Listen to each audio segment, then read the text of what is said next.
정유신 목사님은 성공의 예배를 들어보신 적 있으세요? 네. 아, 네. 그러니까 아주 낯설진 않으시겠네요. 네. 그 소개를 좀 미리 좀 해주시면. 네. 예, 같이 살고 있는 같이 살고 계시죠? 반갑습니다. 반갑습니다. 우리 성부와 성자와 성령의 이름으로 말씀을 드립니다. 아멘. 네, 지난 10월 10일 한글날 그 다음 날은 우리 대한성공회에 있어서는 좀 굉장히 특별한 날입니다. 첫 의료 선교사들을 기억하는 날입니다. 기념하는 날이죠. 우리가 기념하는 이제 두 분이 계셔요. 여러분 많이 들어봤을 겁니다. 한 분은 이제 랜디스 박사 이렇게 표현을 하죠. 풀네임이 보니까 엘리바 랜디스. 앞에 이제 닥터를 붙여서 닥터 엘리바 랜디스 이렇게 얘기를 합니다. 세례명이 이번에 새로 주교님이 되신 분하고 똑같아요. 엘리야예요, 엘리야. 한국 이름은 남득시. 많은 선교사님들이 왔지만 한국 이름을 쓰고 그렇게 불리신 분이 계신가 하면 그냥 영어 이름으로 쓰고 이렇게 한국 이름까지 이렇게 불리지 않은 선교사님도 있어요. 근데 어쨌든 이 랜디스 박사님은 랜디스라는 건 우리가 이제 부르는 거고 그 지역에서 남득시 선생님 이렇게 많이 불렸다고 합니다. 남시였어요, 남시. 또 한 분은 줄리어스 와일스라는 분인데 이분도 이렇게 아주 짧은 시간이었지만 와서 이렇게 의료 선교를 했던 분입니다. 오늘은 저는 이 두 분 의료 선교사를 기리면서 이분들이 이 땅에서 그때 당시에는 이제 남쪽 땅만을 언급한 게 아니죠. 이제 남과 북이 온전하게 한 몸을 이루고 있었던 그때 선교를 했던 분이기 때문에 어떤 선교 사역을 했는지 잠시 소개해 드리면서 우리가 그분들의 삶을 좀 기려보고자 합니다. 랜디스 박사님은 1865년생이에요. 1865년생. 1865년이면 우리나라 아직 개화가 되기도 전이었잖아요. 그죠? 미국 펜실베니아 주에서 태어났고, 그 가족은 사실상 우리 성공회는 모든 그 교단을 이렇게 잘 수용을 합니다. 사실상 이 랜디스 박사님의 신앙의 전통은 메노나이트였습니다. 메노나이트. 그 부모 조상 대대로 그 스위스에서 시작한 메노나이트 후손들이 그 박해를 피해서 이 펜실베니아에 가서 정착을 했고 그 후손으로 랜디스 박사가 태어나게 된 거죠. 그랬는데 이분이 필라델피아에 가서 그 의학 공부를 하게 됩니다. 근데 이제 필라델피아는 당시 펜실베니아의 수도였잖아요. 그리고 거기에는 성공의 성당들이 많이 있고 큰 대성당도 있습니다. 아마 그래서 성공회를 접하게 돼서 결국은 세례를 이렇게 다시 받는 그리고 이제 엘리야라는 세례명을 받게 됐고 이제 그러던 찰나에 존 코프 주교님을 만나게 됩니다. 이제 존 코프 주교님이 영국에서 주교 서품을 받고 이제 조선으로 이제 오게 되는데 혼자 올 수가 없잖아요. 동역자들을 모으기 시작을 합니다.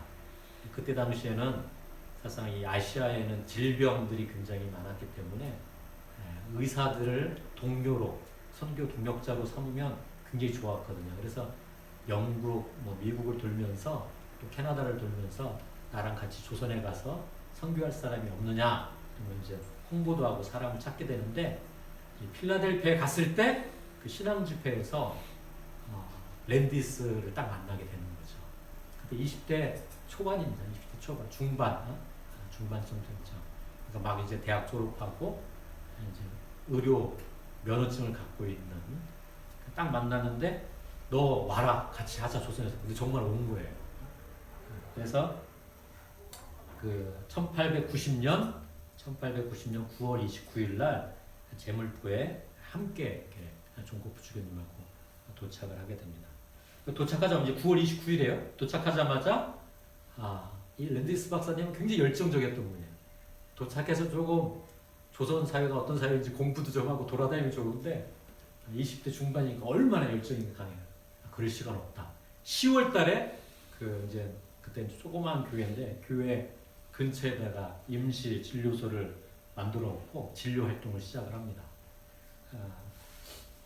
그러니까 뭐 없던 병원이 그 인천에 이렇게 생기니까 아우 저기 미국에서 젊은 의사가 왔대. 그러니까 막 주변에서 수없이 많은 사람들이 찾아오게 돼서 진료를 받게 되는데 당시만 해도 약을 구하기가 힘들어요. 그래서 서울에 와서 약을 이번 주는 이 정도 약을 쓰면 되겠거니 생각하고 이제 사서 가면 랜디스 박사님을 찾아오는 환자들이 얼마나 많으면 그 약이 금방 떨어진대요.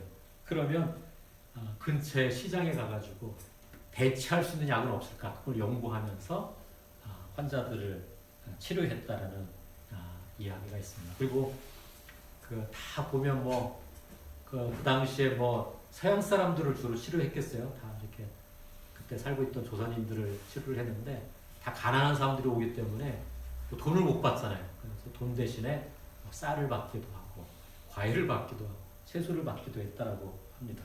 그러다가 이게 이제 1890년 10월부터 이제 겨울 동안 이야기고 막 사람들이 막 몰려오고 임시진료소는 안 되겠다 해서 1891년 8월달에 송악동에 병원을 짓게 됩니다. 그게 우리나라에서 보면 최초의 서구식 병원이 됩니다. 그게 이제 물론 이제 한국식이기도 하지만 서양식인 왜냐면 다른 선교사들이 지은 병원들이나 그런 거는 다 입식이에요. 신발 신고 들어가고 침대 놓는. 근데 이 랜디스 박사님 생각했을 때 조선 사람들은 뜨끈뜨끈한 온돌방에 누워서 재워야 이게 치료가 잘 된다. 그래서 한국식으로 짓때 이제 의술은 서양식으로 한 이 병원을 짓게 됩니다. 이 병원 이름을 이제 그래도 이제 성공회니까 성공회 식으로 정하잖아요. 그때가 이제 그 성 루가 축이라고 가까워서 성 루가병원 이렇게 이제 존 코프 주교님이 지어줬어요. 그 병원 이름을 루가병원이라고 해라. 루가병원이 굉장히 많습니다. 성공회에서 운영하는 필리핀 마닐라에 가면 거기도 루가병원이 있는데 그게 성공회에서 운영하는 병원이고 굉장히 큽니다. 근데 이 랜디스 박사가 생각했을 때는 이걸 성 루가병원을 했을 때 이게 조선 사람들이 이해할 수 있겠냐. 그래서 이름을 이제 간판을 2개 단 거죠. 성 루가병원도 있지만 또 뭐라고 하냐면 낙선시 의원 이렇게 씁니다. 낙선시 의원. 들어보셨죠? 낙선시 의원. 그 낙선시 의원의 뜻이 뭐냐면 즐거이 선행을 하는 병원. 그 낙선시 병원 이렇게 간판을 내걸고 환자들을 치료하게 됩니다. 그래서 인천뿐만 아니라 그 주변에서도 막 사람이 몰려왔는데 1894년 기록에 보면 환자들이 그해 한 4,464명이 와서 치료를 받았다라는 그런 기록도 있습니다.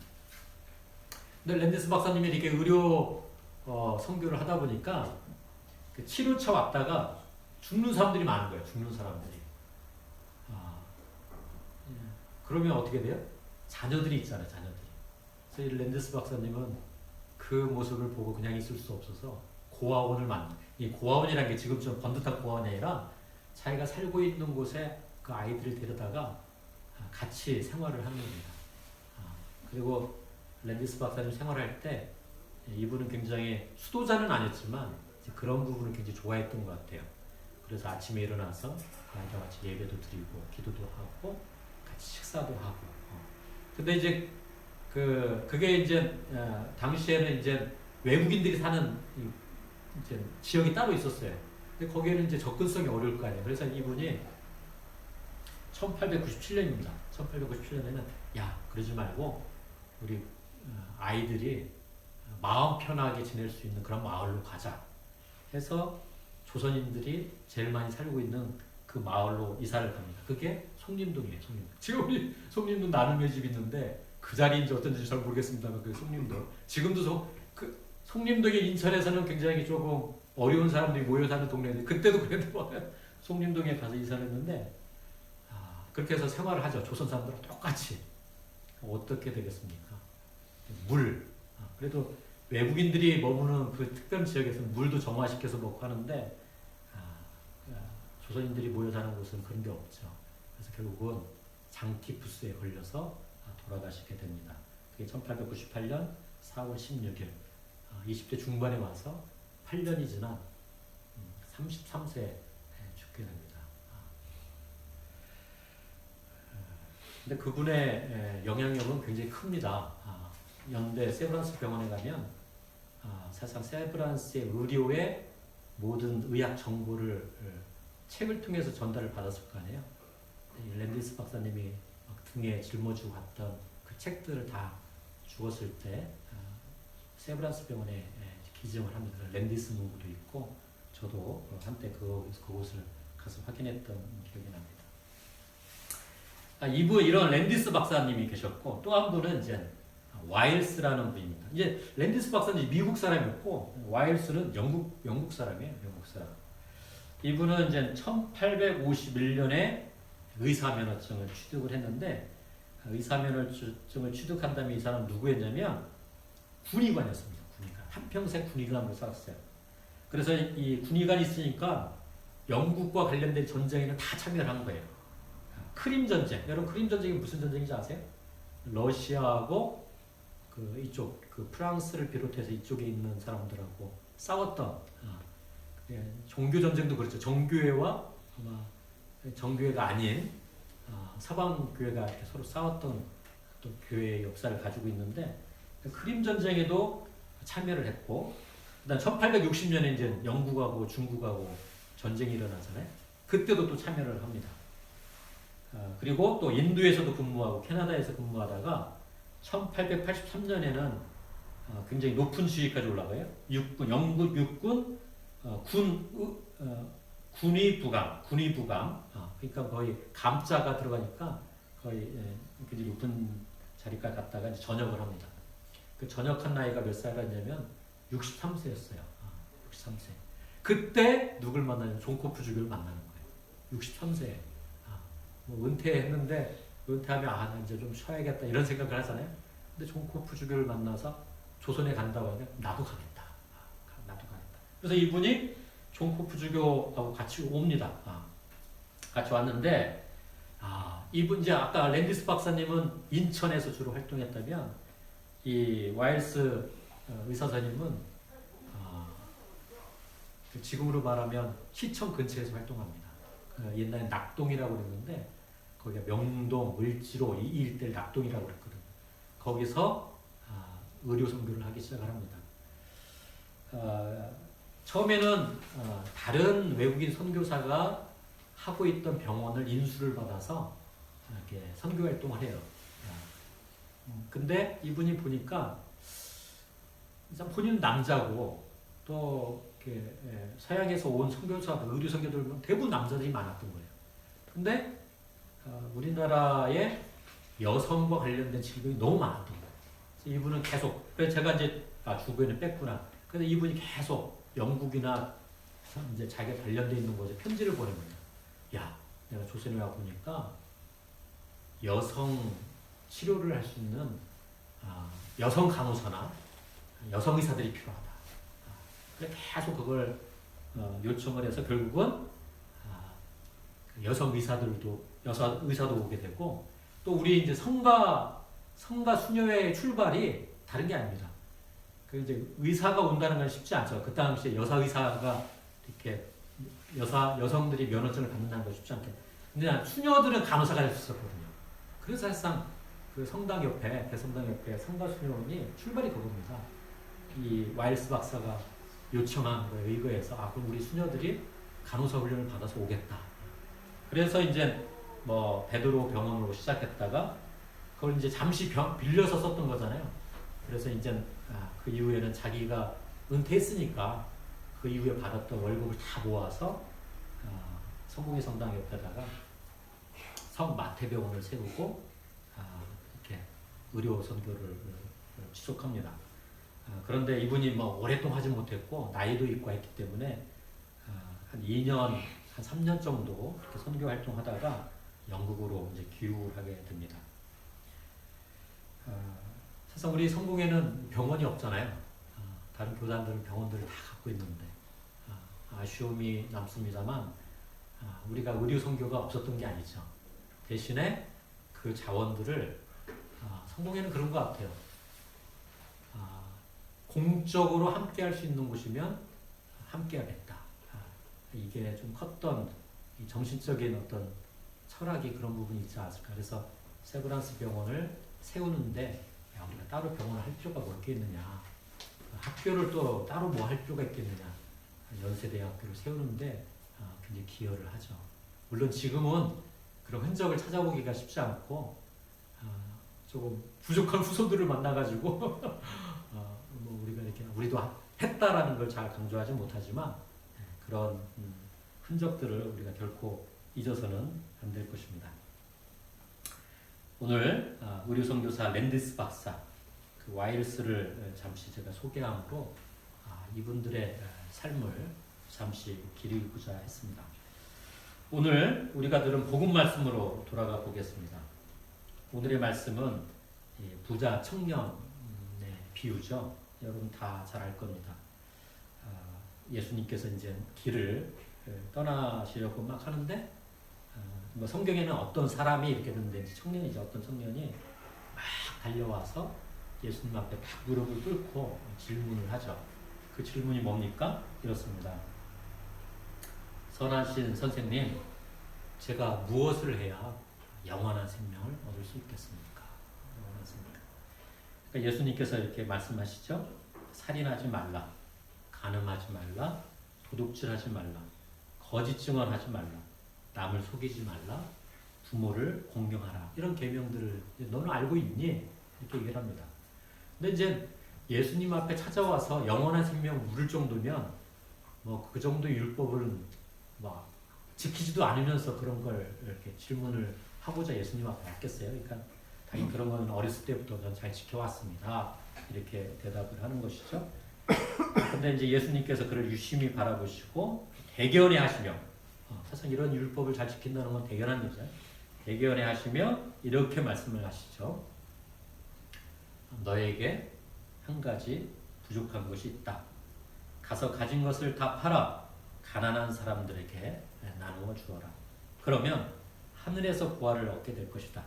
그러니 내가 시키는 대로 하고 나서 나를 따라오너라. 이렇게 얘기를 합니다.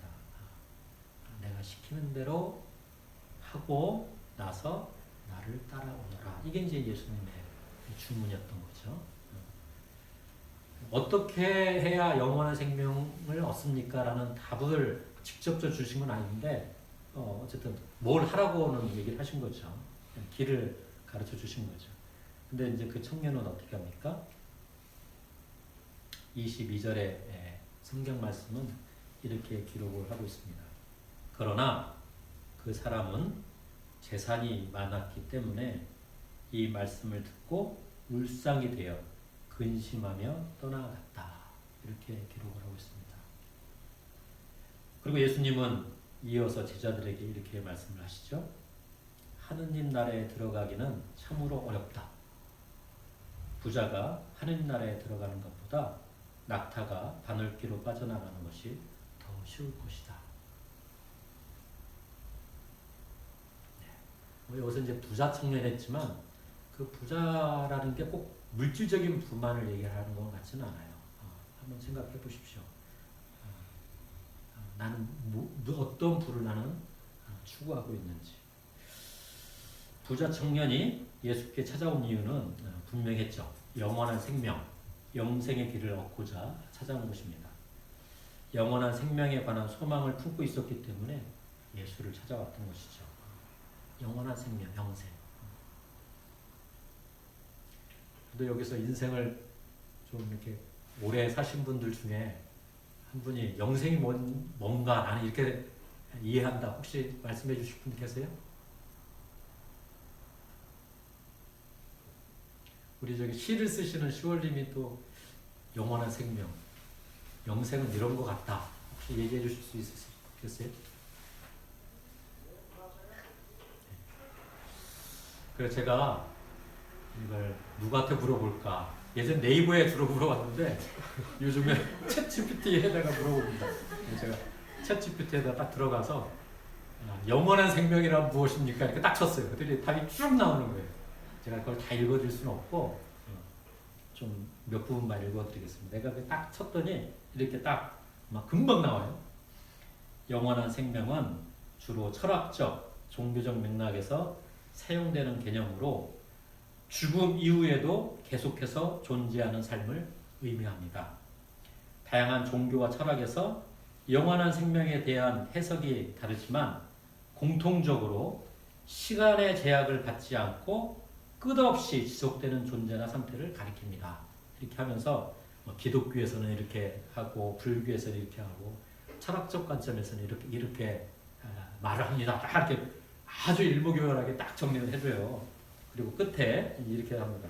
결국 영원한 생명은 신앙적, 철학적 또는 개인적인 믿음에 따라 다양하게 해석될 수 있는 복잡한 개념입니다. 이렇게 여러분도 한번 쳐보세요. 이렇게 딱 나옵니다.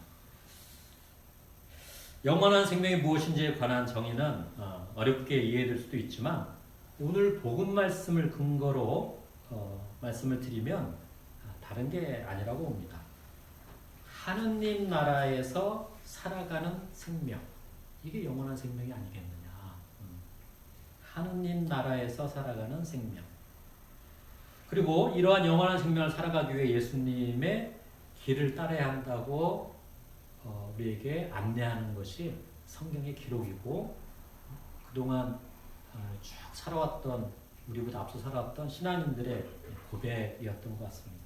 그래서 예수님께서는 이렇게 말씀하시는 거죠. 그 청년에게도 했던 것처럼 내가 시키는 대로 하고 나서 나를 따라오너라. 그러면 영원의 생명을 살게 될 것이다. 이렇게 얘기를 하시지 않았나 싶습니다. 오늘 부자 청년과 예수님의 대화 속에서 우리가 조금 더 면밀히 보게 되면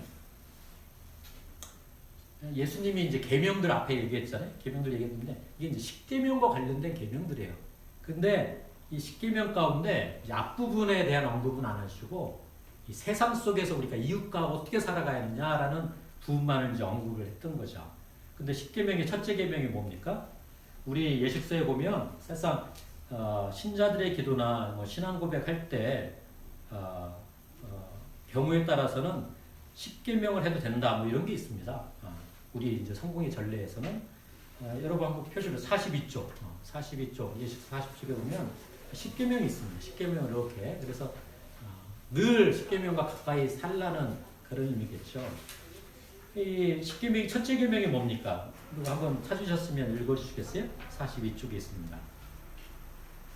나는 너희 하나님이니 너희는 내 앞에서 다른 신을 두지 못한다.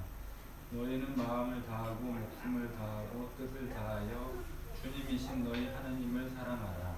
네, 감사합니다. 이게 저희가 고백하는 십계명의 첫째 계명입니다. 그러니까 구약에서는 나는 너희 하나님이니 너희는 내 앞에서 다른 신을 섬기지 못한다. 이게 이제 구약에서 얘기했던 첫째 계명이었죠. 근데 예수님께서는 이것을 어떻게 해석해 줬냐면 이런 겁니다. 너희는 마음을 다하고 목숨을 다하고 뜻을 다하여 주님이신 너희 하나님을 사랑하라. 이렇게 예수님께서는 첫째 계명을 그렇게 해석을 해서 알려주신 것이죠. 그래서 저희는 이제 성공회에서는 그 구약의 첫째 계명과 아울러 예수님께서 그건 어떻게 안내했는지를 같이 연구를 해놓은 겁니다. 마태복음 6장 24절에 보면 또 이런 말씀이 있습니다. 아무도 두 주인을 섬길 수 없다. 한 편을 미워하고 다른 편을 사랑하거나 한 편을 존중하고 다른 편을 업신여기게 된다. 너희는 하느님과 재물을 아울러 섬길 수 없다. 하느님과 재물을 아울러 섬길 수 없다. 여기서 재물이라는 게 돈 그것만을 의미하지 않죠. 어떤 명성일 수도 있는 거고, 그렇죠? 어떤 욕망일 수도 있는 거고, 뭐 거기에는 다양한. 근데 하느님과 그 이외의 것을 동시에 섬길 수 없다. 이게 예수님의 첫째 계명에 대한 해석이었던 겁니다.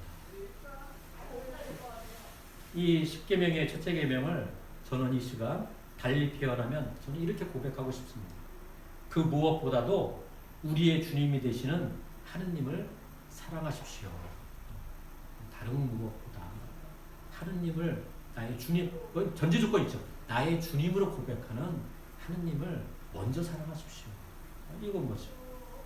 예수님께서 부자 청년에게 요청하신 내용은 궁극적으로 너의 주님이신 하느님을 사랑할 수 있느냐, 어떤 물질적인 거나 너가 쫓고자 하는 것보다 이걸 이제 물었던 것이죠. 오늘 우리가 함께 들은 욥기의 핵심도 마찬가지입니다. 욥, 아주 신실한 욥을 사탄과 마귀가 실험을 하잖아요. 시험을 하는 겁니다. 무슨 시험입니까? 얘 어렵게 만들면 하느님을 먼저 사랑하는 마음이 사라질 거야. 그 관계 깨질 거야. 이걸 실험하려고 했던 거잖아요. 그러나 욥은 뭐 문턱까지 갔죠. 왜 나한테 이러십니까? 문턱까지 갔죠. 정말 나한테 이렇게 하시겠습니까? 하지만 그 하느님과의 사랑의 고리를 끊지 않았다는 겁니다. 욥기가 우리에게 전해주고자 하는 메시지이겠죠. 앞서 저는 우리 대한성공의 첫 의료 선교사가 되었던 랜디스 박사와 와일스 선생에 대해서 소개했습니다. 한 사람은 20대 중반, 이제 막 의료 면허증을 딴 새파랗게 젊은, 근데 조선 땅이 어딘지도 모르고 그 미지의 땅, 오지, 결국 물 때문에 죽잖아요. 장티푸스 걸려가지고. 그런 곳에 올 수 있는 용기, 힘은 어디서 나온 걸까? 와일스 선생 은퇴했어요. 군의관으로 굉장히 높은 자리에 딱 했으면 연금도 아마 잘 나왔을 거예요. 연금이나 받으면서 좀 내가 이제 살지. 뭐 나이 들어가지고 저 어느 나라인지 잘 모르는 조선 땅에 왜 왔을까? 뭐 때문에 갔을까? 저는 하느님과 이어진 그 사랑의 끈이 있었기 때문에 주님께서 거기 계시다라면, 주님께서 날 보내신다면 가겠다, 이런 뜻이지 않았을까 저는 감히 고백을 해봅니다. 사랑으로 이어진 주님과의 관계를 잊지 않고 그 관계를 이어가는 것이 곧 하느님 나라에 들어가는 것이요, 하느님 나라를 살아가는 것이 되는 겁니다. 그게 영생인 것이죠. 오늘도 그 관계를 굳건히 지켜가는 우리가 되길 이 시간 간절히 소망합니다. 성부와 성자와 성령의 이름으로 말씀을 드렸습니다. 네. 오늘의 말씀을 기억하며 잠시 침묵하겠습니다.